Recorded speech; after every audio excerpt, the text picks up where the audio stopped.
Уважаеми господин Стоянов, днешното тържество на варненци, освещаването и откриването на морските топли и студени бани възбуди у нас чувства на истинска гордост и мили спомени из културното и просветно творчество на българския гений.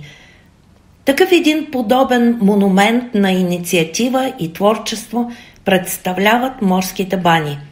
Наистина, това е резултат на общите усилия на неколцината вдъхновители, инициатори и изпълнители на тая голяма идея, но във вашето лице ние с особена радост виждаме нейния върховен представител.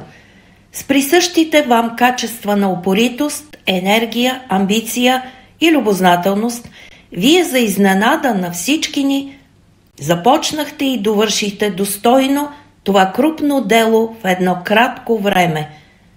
Този монумент, гордостта на варненци, ще буди справедливи адмирации на европейци и нашите съседи.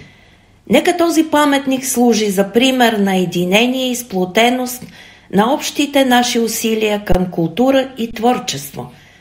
Като ви поздравяваме възторжено по този случай, ние ви пожелаваме от сърце крепко здраве, за да продължите и в бъдеще да служите все тъй достойно и самоотвержено на родината.